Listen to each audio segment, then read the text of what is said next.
Hey, welcome. Thank you for joining us. I'm Henry Evans, the Our Day Entrepreneur, and thanks for spending a few minutes of your valuable time here today. Now, today's show is really an important one if you want to be a successful entrepreneur, because it deals with something we all deal with as entrepreneurs: criticism.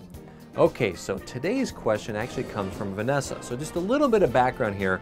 Vanessa is actually in a mastermind group of mine, and she's been dramatically growing her jewelry business. Now, before, she used to get nearly 100% of her business from referrals, people that knew her, friends of hers, things like that. And she's getting a lot of new leads now from her marketing activities from cold people that don't even know who she is. And she's getting some people that are a little bit difficult, giving her a hard time. Imagine that. Now, she's getting some of these people also wasting her time, and she's getting criticized. And of course, some of these people you just can't please. Well, Vanessa, you have a great question, so let's go ahead and answer it for you. Now, here is the big idea, and this is for you, for me, and for all of us.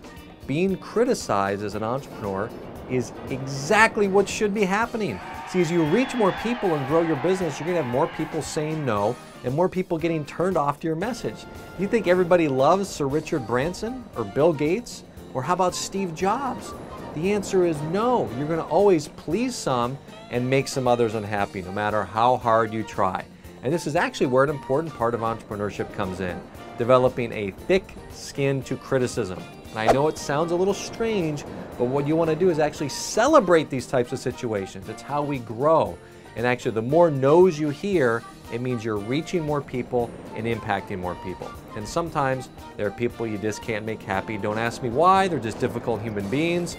But what you want to do is actually flush them out of your process early on before you even have to speak to them. And one of the ways to do this is to actually automate the first part of your sales cycle. That way, if they aren't up to your standards, they get ejected early on. So let's pop over to the whiteboard here for a second, and I'll show you exactly what I'm talking about. All right, so let's think about this for a second, because this is really easy to explain. So if this is your client base right here, you have 10% of clients at the top. These are the people you love to work with. They give you money easily. They love paying a high price. They're fun. They respond promptly. They refer other people. These are the dream clients, if you will. 80% of the people are in the middle. This is your typical client. Some are good, some aren't that good, but for the most part, you're happy getting clients there. Then you have down here at the bottom, this 10% right here. This is the group you really don't want to be involved with. These are the people that are troublesome. They're asking you to constantly lower your price. They're being difficult. They're asking for more work than it's worth. So those are the troublesome clients. Now, how do you actually get rid of those clients early on? And what you do is imagine this is your sales process right here. So what happens at the beginning is somebody contacts you and they say, hey, tell me more about what you do. You send them, instead of just getting on the phone and talking to them, you put a couple steps between that. And what you do is you might send them a video first. Then you might send them a couple of emails. And what you do during that time is you actually educate them about how you work and what you do and how you're different than other people they may have worked with before.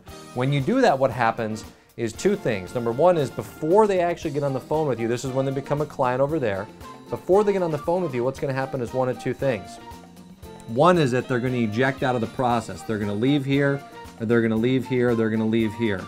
And that's exactly what you want to have happen. You're going to actually repel people away from you that are not your ideal client.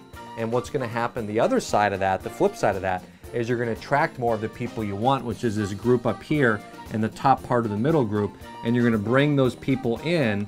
And then by the time you do your phone call, you actually get on the phone with them, they're going to already be predisposed and want to work with you and understand exactly how you work and not be nickel and diming you on prices. So think about this for yourself. Focus on the top part of the funnel and then set up some automation so that as you go through this, you're sending people away that you don't want and you're attracting the people to you that you really do want. So there you have it. Keep up the great work and stay nice and positive out there.